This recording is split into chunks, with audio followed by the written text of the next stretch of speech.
to Teeing Off Podcast. This is Matt Harness with John Borneman for episode number 3 in 2015. Who knew we'd get this far, huh? Yeah, and as you said, this is the first time the podcast has been across state lines. I don't know what the employment laws are in Michigan, but It's a little dangerous. I'm just glad that we haven't yet gone the way of the Houston Rockets guy who runs the Twitter account there. They're still letting us do this. yeah. So we're at Harbor Shores Golf Course in Benton Harbor. We'll get to that in a second. Later, we have an interview with Illinois sophomore golfer Stephanie Miller. But first, let's talk about why we're here in Southwest Michigan. We had a media event for the Senior PGA Championship, which is back here at Harbor Shores in 2016. Mm-hmm. It's the third time since 2012. And we have a conversation with Carrie Haig, who works for the PGA of America, and that will be next week. But it's sort of unusual. I mean, this will be. Then they'll have it again in 2018. So that's 4 Senior PGA Championships at one golf course since 2012. And as I pointed out, this is a pretty young development here in Michigan. They said not yet to its 5th anniversary, I don't think. So to already have hosted 2 majors in last year. Was it Colin Montgomery was the winner here in his first major of any type? So, clearly they made some adjustments to a few holes. I think out here they tweaked Jack Nicklaus's. This is Jack Nicklaus design. They tweaked his greens and a few bunkers, but nothing major, I don't think. Yeah, so clearly the PGA this is a course that they've really taken a liking to.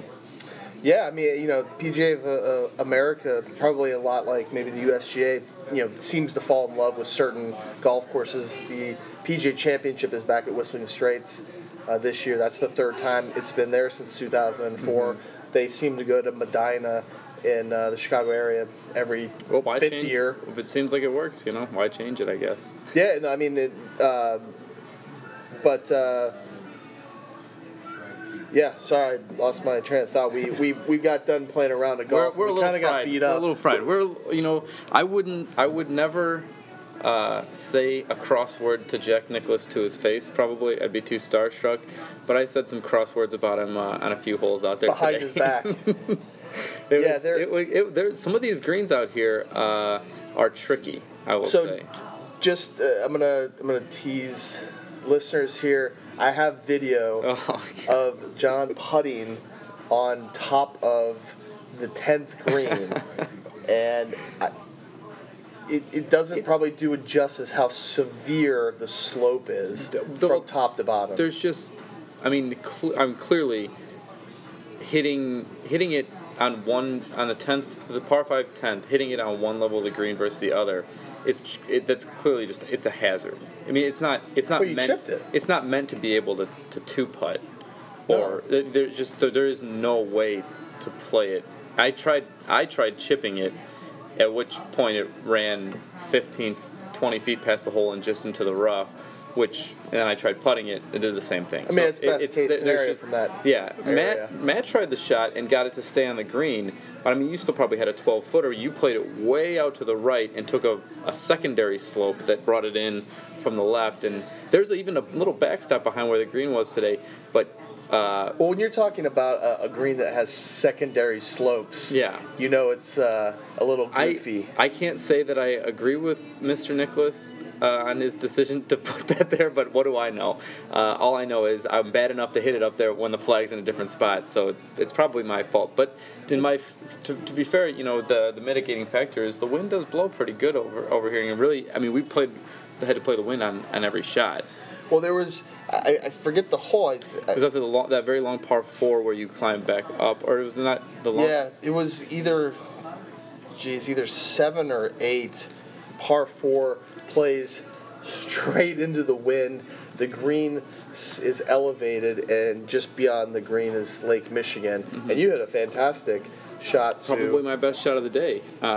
When I hit it to about 5 feet and promptly missed the putt, which is great. It's a good par. But it was those were the the beautiful vistas that you can go ahead and focus on those when your scorecard is looking decidedly not beautiful. I'll tell you how I played that hole. I hit driver, bunker, 7 iron, near bunker, 6 iron, short of the green, and I made a 5. The hole starts out like 340, and then after your drive, you had, I think, 360 in because you had, pretty much straight left. But that's that's not what we're talking about. We're referring to number 7, I believe, nicknamed Aram.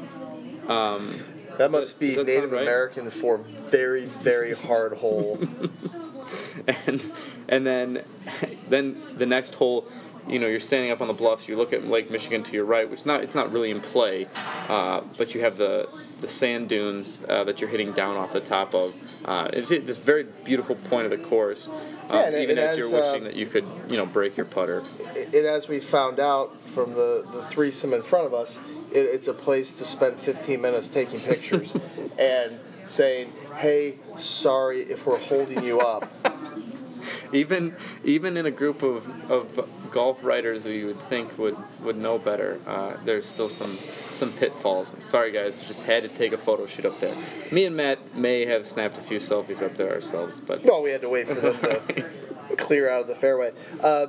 If you can't tell, slow play is a sore spot with me, and I've been known to call the golf shop multiple times on people and demand within maybe out. Even the same round or the same hole even. I think we were at the Glenview Golf Club. Yeah, that's right. Where I called the kid came out and just drove around and drove right back in, and I called the clubhouse again and said, "Get back out here! I saw you driving around and not doing anything." But anyway, but we had a good time. I mean, no, it was a little chilly and windy. I think it was about 45 degrees, but the sun was out. Yeah, and it's a great. It's a nice golf course. I mean, we should say it's about a 2-hour drive from the Chicago Loop. So possibly, just out of reach. It depends on what your your standard is. But if you're in Michigan, or around the Benton Harbor area, I mean, I would definitely recommend the course. Yeah, and from what I understand, I mean, we have to look on the website, but the prices are reasonable. I mean, it's in fantastic shape. It's just getting into the end of April, and it's still in great shape. So I'm sure it's only going to get better as it gets a little warmer and summer goes on. So. And we had a great time at the event. As Matt mentioned, we talked to Kerry Haig and Chip Beck. We'll have those interviews. I think we're going to hold on to them and use them in a later podcast because we have Stephanie this week. Probably should get Sabrina. We could. That's Sabrina Bonanno. Bonanno, yeah. Who plays at Arkansas. College in Arkansas. We'll have to look that up. We'll get back to you.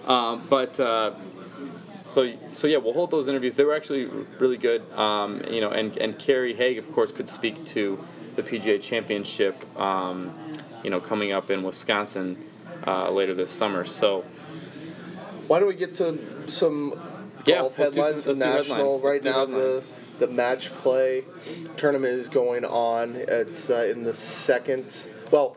It's hard to say this. It's hard to say now. It's the second round because they've changed the format where the 64 players are divided into 16 4-player pods, and you play a round robin. The best player advances to the round of 16. I was telling you, some people have, even though it's not even finished yet, some people are on one side say they liked no. Let's not pretend that this is just some people. You've already tried to fix the match play format, and it hasn't even gotten through one tournament. Well, I think what they're doing now is to ensure that big names stick around for longer than one day. Right. But some people do like that element of you lose and you're right urgency. If you play poorly the first round, you're done. Now, what I would suggest is do a double elimination type tournaments where you have your 64, you play the seeds 1 through 64, you lose, you fall down into the back draw, then you can work your way through, and if you do end up making it to the championship, you then have to beat that player in the championship bracket twice. Right. So you play 8, and I would drop the 36-hole right. final. As of right now, the championship is 36 holes. Is that right? It is, and I think that's a little excessive. So, and it could still be 36, but it would only need to be 36 if the guy who had lost once was in the had won the first 18, according to your new format, the harness rules. Yeah. So Tim Fitcham, if you're looking for suggestions, follow us at teen _off. Tim, don't forget that second underscore. It's really important. I think personally, let's let it play out one time and see how it goes. I understand.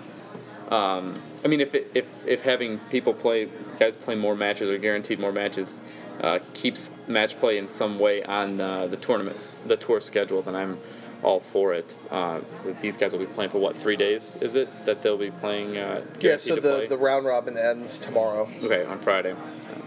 And then you go into the single elimination starting on Saturday. I'm trying to look through here. There's some big names about ready to go 0-2 in pool play. I mean, Jason Day's 2 down through 4. Justin Rose is down after 10 holes. Adam Scott is down after 15. So, I mean, some big names are still. I mean, if you go 0-2, I imagine you're done. I mean, there's only one advance. I don't even. Not sure why. That would be interesting to see how the players feel about that last round where it's essentially meaningless. For them, yeah. In one, of course, notable name that's missing, that's I think played in all of the other ones, maybe except for if he was injured, is Tiger Woods. Mm-hmm. Tiger was big in the news this week. That he will play in the Players' Championship, which is next week, and then he said he will play in the Memorial Tournament. So those are 2 tournaments in the next. And he also said he was in for U.S. Open, which I don't think everybody probably thought he was playing. The Greenbrier Classic, which is a bit of a surprise, and the Open Championship and his tournament, the Quicken Loans National. Now, so when we did talk to Chip Beck, one thing we did ask him, and I don't want to spoil it for next week, but we did ask him about Tiger, and he seems to think that Tiger may be ready to win again. He's very optimistic about Tiger. I think he and Chip was big on just the mental side of things. He thinks this is you just diagnosing him through the television, of course, but he thinks that Tiger looks happier, basically. And I mean, I agree. I mean, that during that Masters, I mean, it seemed to be smiling a lot more than usual, and then he got, which would usually be never, down to business during the tournament. But I think a top 20 finish at the Masters after essentially walking off the course is, I think, pretty good.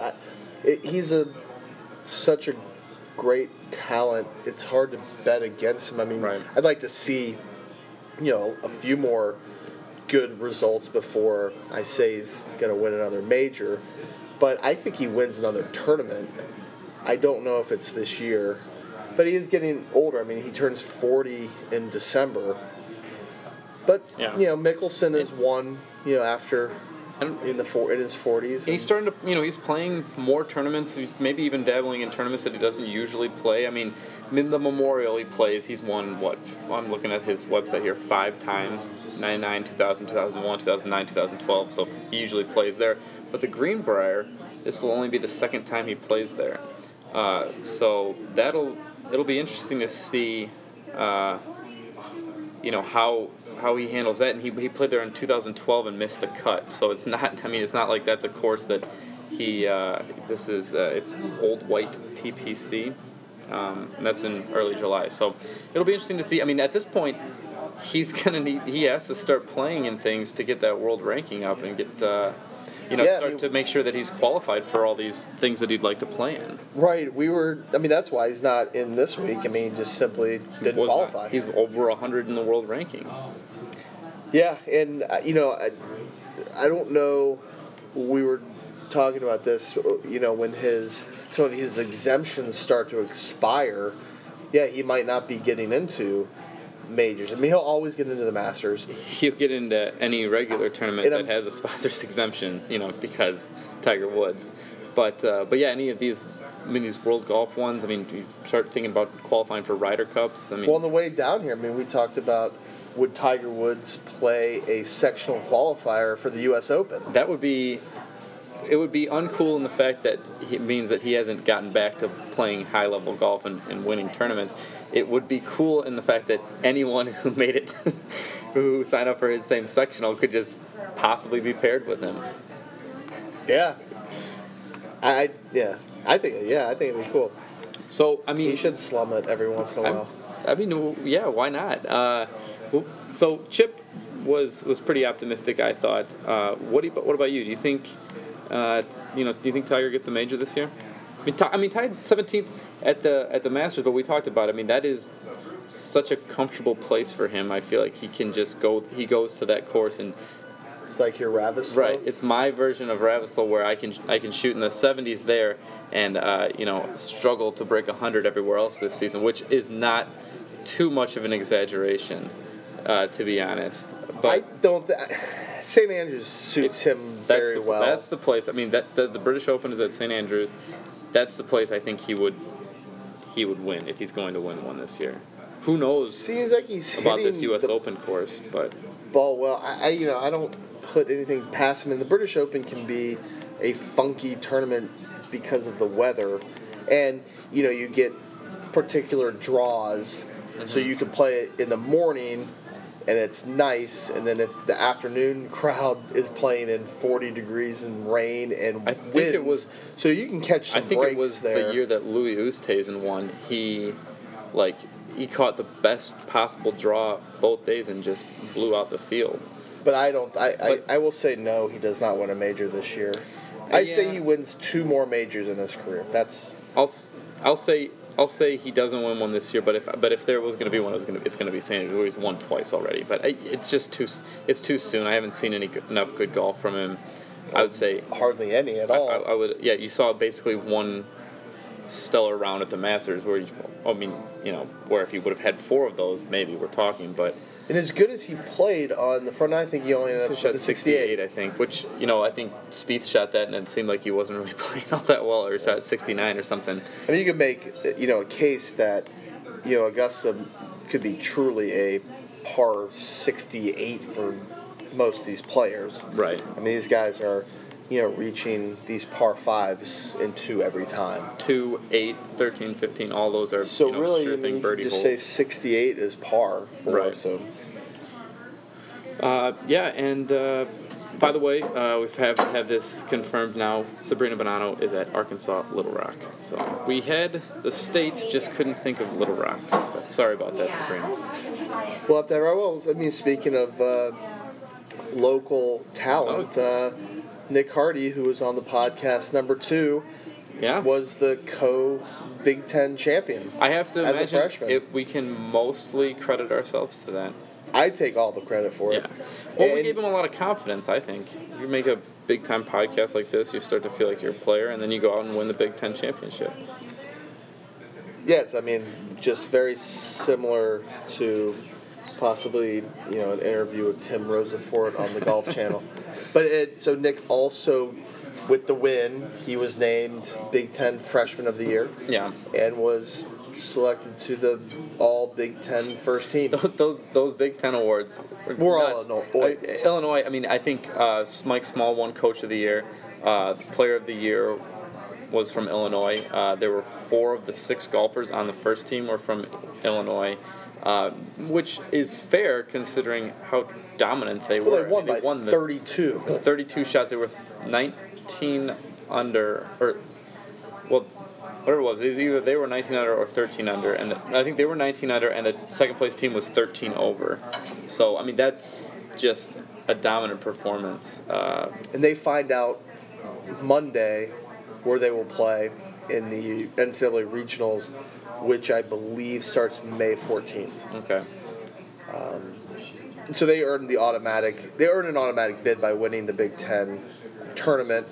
I don't know this off the top of my head, but all conference and co-conference winners earn automatic bids. Then there are a slew of at-large teams as well as individuals. We got into talking about the NCAA tournament with Stephanie a little bit, and Illinois, the women did not qualify. They were close, I think, right on the. They were when basketball would have been a bubble team. You pay attention to those teams. They didn't get in. They didn't qualify any individuals. Which Stephanie had played in it last year, which I know. So that was a little bit of a disappointment for her. But she sort of got into a little bit of what the selection day is kind of like, which is sort of some interesting stuff.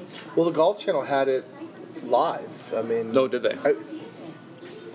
They had it televised. Okay.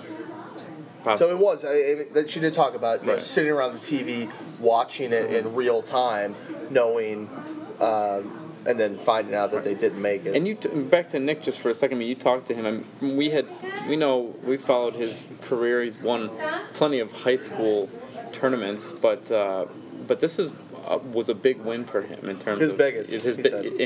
So he said his biggest win. I mean, clearly a huge step forward for him closing that out. I mean, I would say that it probably would be fair to say he needed a win like this. He's been knocking on the door of big tournaments. He was a semifinalist at the Western Amateur, which is a huge accomplishment. I mean, he lost to the eventual winner. And he was in Bo Hostler. Was he in a playoff at the State Am last year? Is that right? He was. That was four-hole playoff. Yeah. And so he'd been knocking on the doors to some big tournaments, but never. Like you said, won a whole bunch of high school tournaments, which take nothing away from those. Someone of his ability, though, is going to rack up those high school tournaments.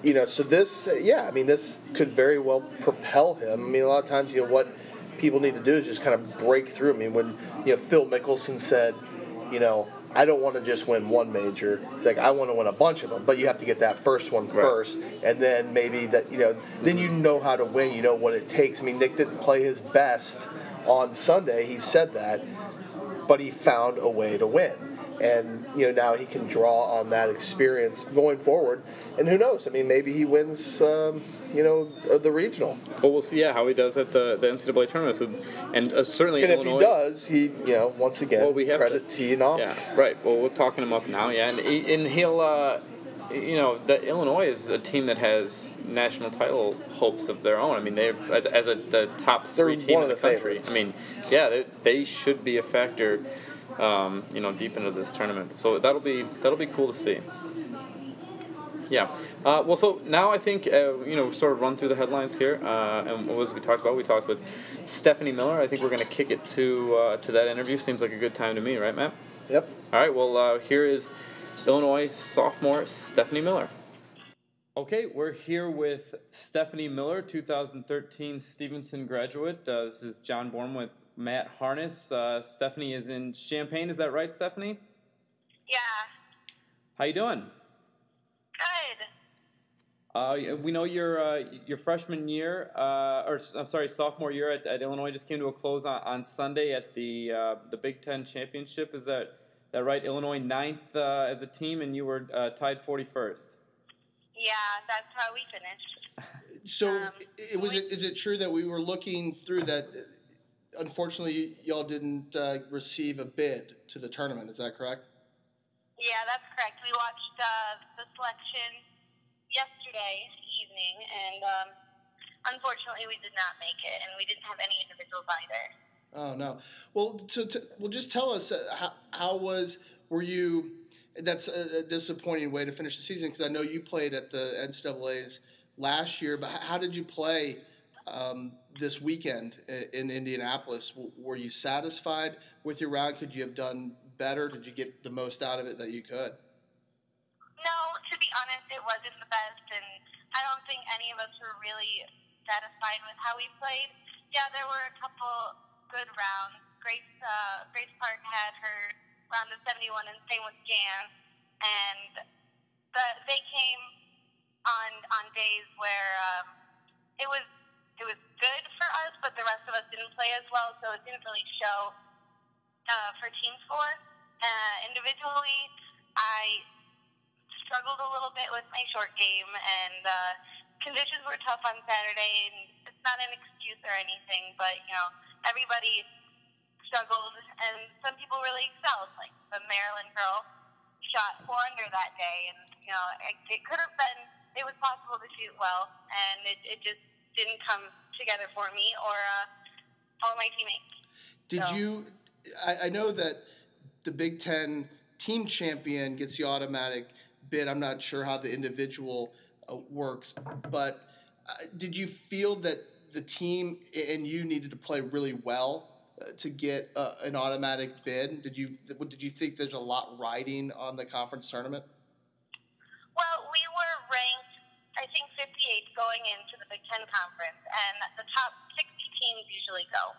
And we knew that if we finished, I think top 5, then we would have had a pretty good chance of going. But if not, it would have been really up in the air. And, of course, there's the other conferences and other teams that could have done really well or poorly. So you never really know until actual selection day. So we just knew going into it that we had to finish somewhere in the top 5 to have a good chance. So even going into selection day, you're somewhat hopeful that maybe you'd still sneak in? Yeah, of course, because you never know with the NCAA. Mm-hmm. Well, one interesting thing about the Big Ten Championship, I think Northwestern and Ohio State shared the honors. I think that's the second year in a row that's happened. Third year in a row. Matt and I were kind of scratching our heads at that. First of all, it sort of seems like a fluke that teams would tie 3 years in a row after 3 rounds. I think they learned because they brought 2 trophies this year. Well, we were kind of confused as to why, whether the players liked the fact that they just award 2 trophies or whether you'd rather decide it on the course to decide one champion. Well, it's all up to the coaches, and they could choose to have a playoff or not, but it's also really nice to have co-champions because it's just everybody is a winner in that situation, and that's always nice. And to have both teams know that qualifying for regionals is 100% to them. Oh, I see. So it sort of benefits the Big Ten to have a co-champion because then they both get it. Yeah. Okay. Oh, I didn't know they would treat it like that. Okay, that makes a little bit more sense. It's sort of crafty on the Big Ten coaches. Yeah. I mean, unless the schools are big rivals and they would love to have a playoff, then I feel like that's the only way it would happen. Is there any team that Illinois would call for a playoff if they tied with? Is there any team you guys don't like enough?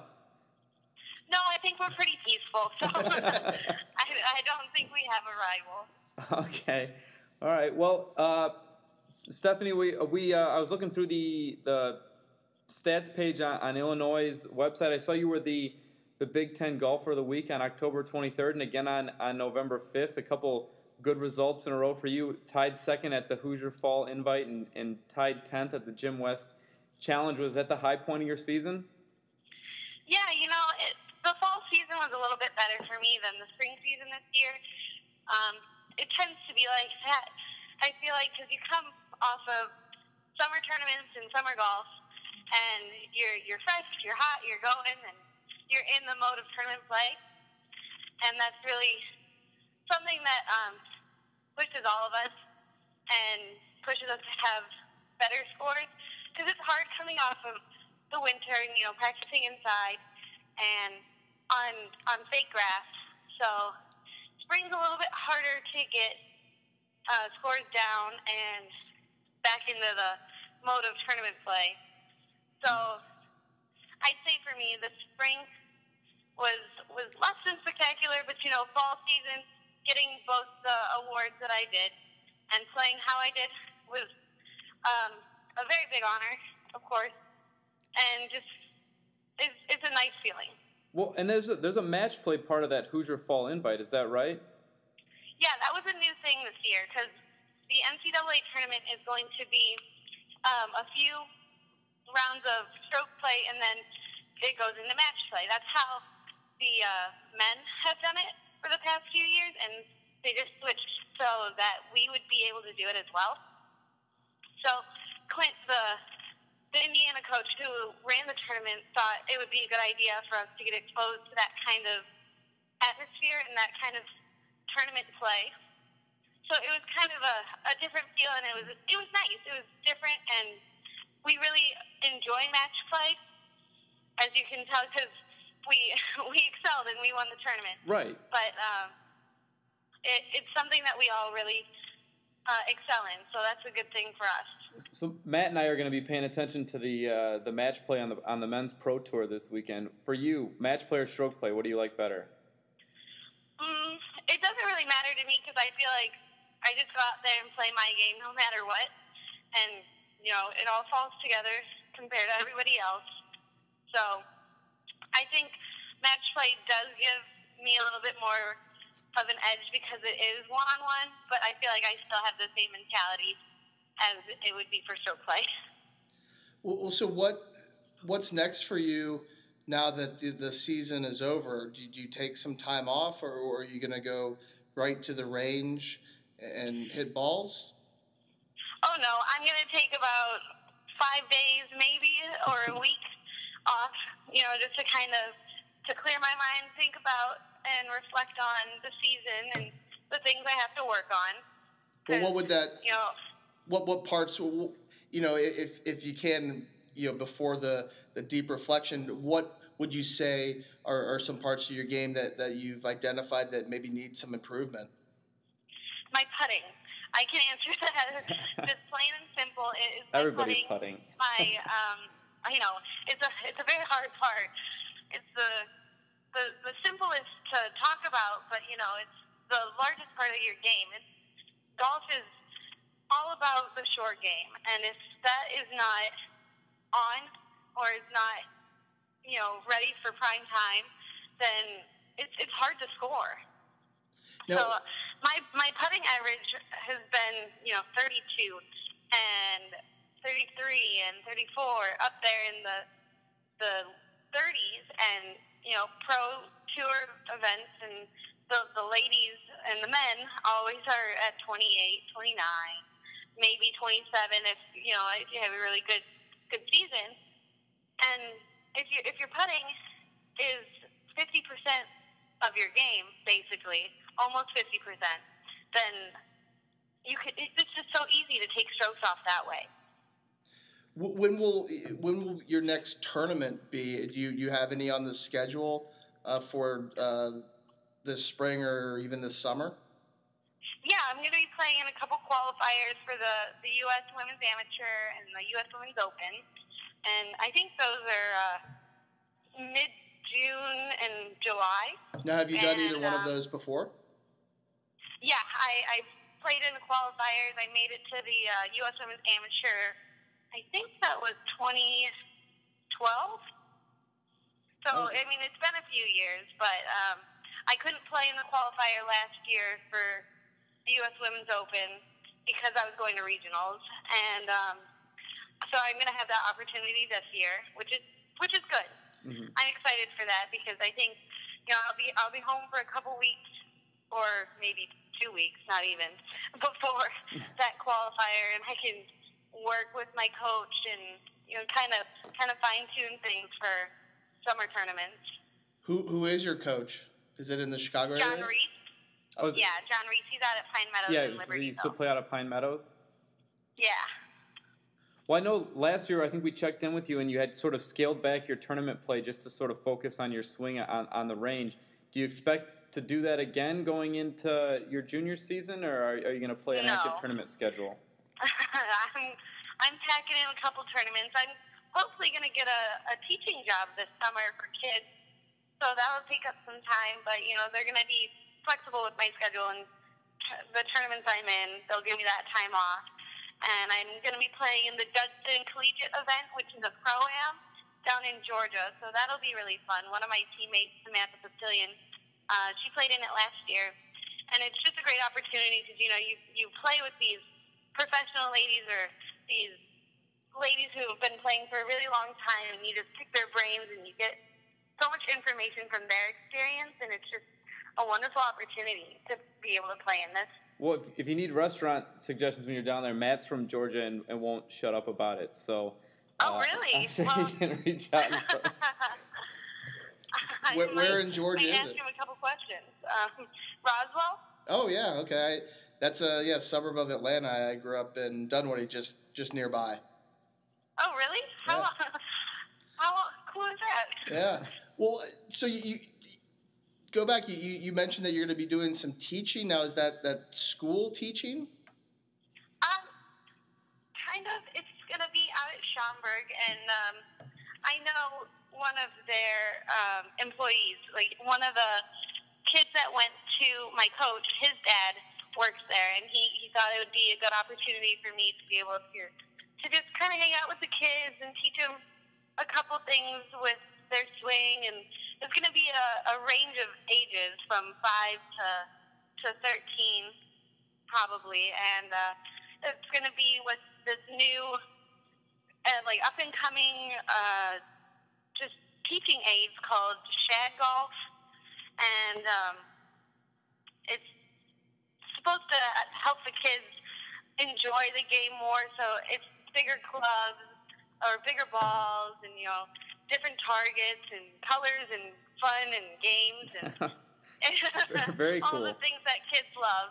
Is that related to what you're doing and what you're studying at Illinois?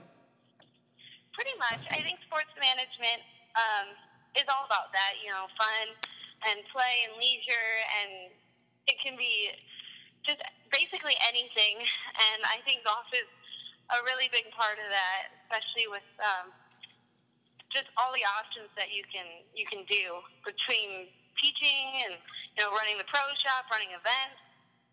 I think the field that I'm in is one that's good because I want to stay in golf for the rest of my life, no matter what I'm doing. Everybody wants to stay in golf for the rest of their life. And it's good because you can. If John should be nice to you, he definitely needs lessons. I mean, and if I used a bigger club and a bigger ball, I mean, I think, is there a bigger hole involved? Because I think that would really help my game. Probably. I think it would help everyone. Well, hey, I was going to ask you, I'm not sure how much you pay attention or get back to Stevenson, but it's sort of become title town in Lincolnshire the last couple of years.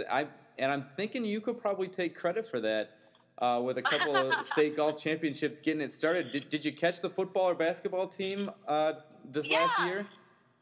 I actually have. I've kept in touch with my coach from Stevenson, both of them, or more than two, actually, all four of them. And a couple teachers there, messaged me on Facebook a couple times and ask how my season's going, and they'll tell me all about Stevenson athletics. And so I can't help but keep up to date with that. So I'm really pleased to hear how well we are doing because it's about time for one. And I know that school with 5,000 people in it, it would produce some sort of good athletics, and I'd like to think I started the title trend. But, well, yeah, you're right. It just seemed like only a matter of time for both football and basketball. They had sort of been knocking on the door, so it was pretty cool. Yeah. Now, so last week we spoke to Nick Hardy, who the freshman at Illinois. Now, you did. Do you know him? Yeah, sometimes we drive home together. We went home for winter break together and Thanksgiving. Well, that's nice. Well, what do you think? I mean, what sort of relationship do the two teams have with one another? I'm imagining you guys getting together for like two-team massive Scotch games and competing on a course like that.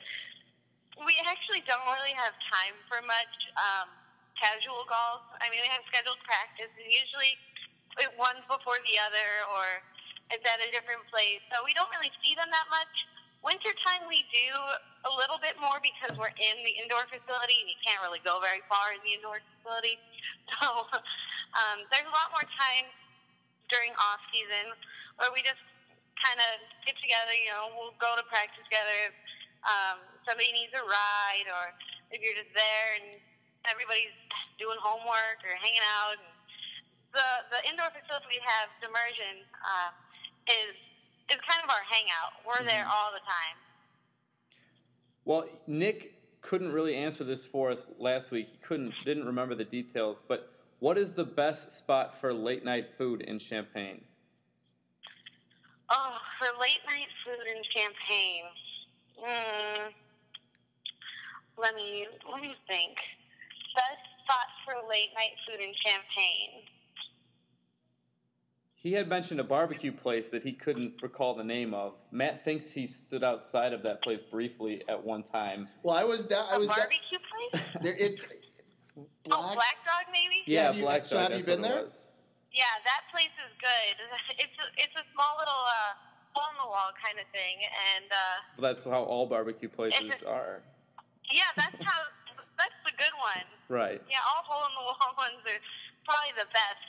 So I'd say that's a good one, and we have everything on Green Street. Antonio's Pizza, which is kind of just to Champaign, just only here, I think. And that place is pretty good because they make every kind of pizza you could possibly imagine. You got the weirdest things on the tops of them, and I don't know, it's whatever you're craving. Right. That's probably like the mac and cheese pizza, the Philly cheesesteak pizza, that kind of thing. Okay. Yeah. Well, all right. Well, I'd say that one's pretty good. You're significantly more helpful than Nick if we ever find ourselves out to eat in Champaign. I have one more year under my belt than him. Oh, that's true. He'll know by sophomore year for sure. You know, Stephanie, I know we got to let you go in a little bit here, but I think we'd be remiss if we didn't ask you what design is on the fingernails right now. Oh, right now I have a white base with blue dots that kind of trickle down like raindrops. It looks like, I'd say. for people who didn't hear, who don't remember, when Stephanie was our girls golf player of the year at Stevenson, that was the crux of our story, was the fingernail painting parties, which I think I heard you had brought over to Illinois. Oh yeah, I brought all of my nail polish, all of my tools and gadgets I use. So my team loves it. They love to get their nails done. And it's fun for me to practice. Yeah, absolutely. Doing things. If you ever paint Nick Hardy's nails, please send a photo. We will take a photo of that. Okay, I'll try to talk him into it. In exchange for gas money next trip home, I assume. But I'll bribe him or something. Well, Stephanie, I really appreciate you stopping by and chatting with us. So we'll let you go here, but good luck this off season, and probably check back in with you at some point. All right, thanks, you guys. Yeah, you have a good night. Okay, you too. All right, thanks. Bye. All right, bye. Okay, that was Stephanie Miller taking credit for Stevenson becoming Titletown, Illinois. Right, Matt?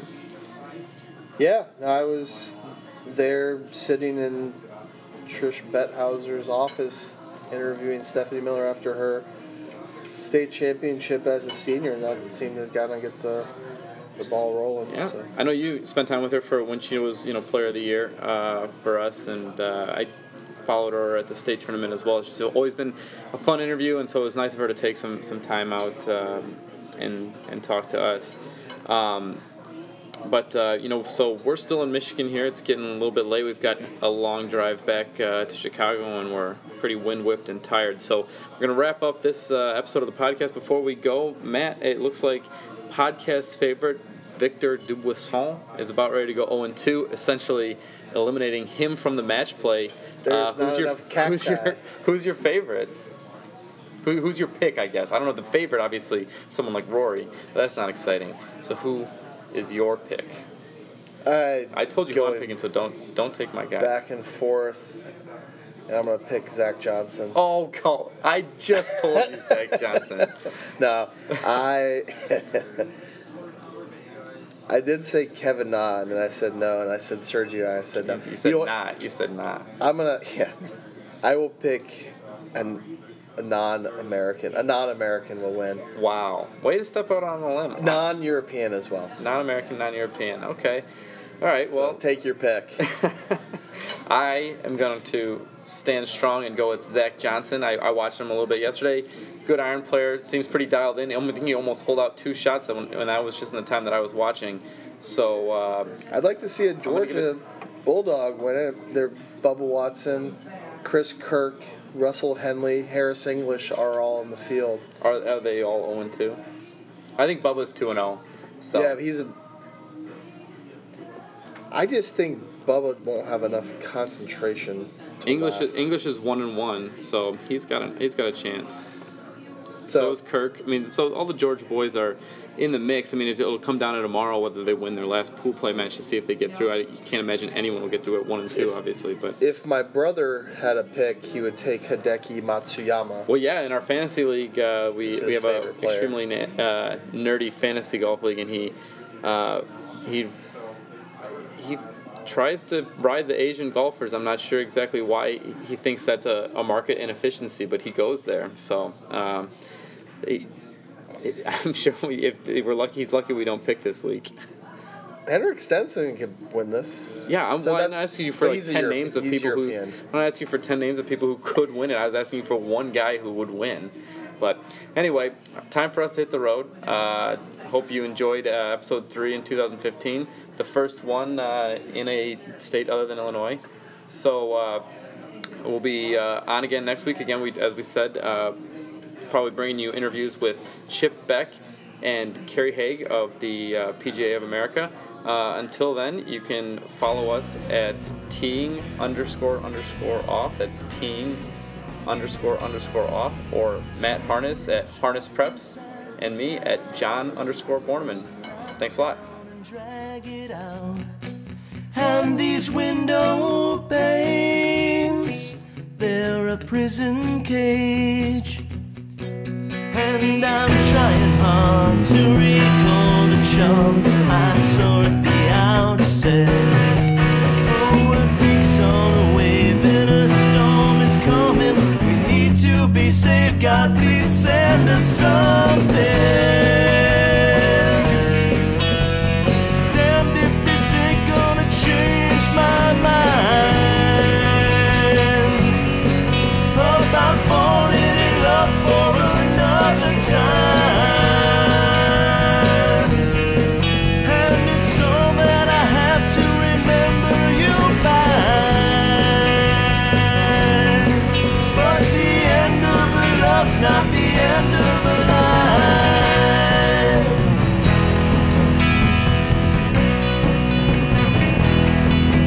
If it's saccharine you want, it's the sweetest straight talk. I wish you were as sharp in the mind as you're easy on the eyes. Any port in the storm is the one you report to, it's all the same. But our boats are unmoored and they're quickly sinking. We're taking our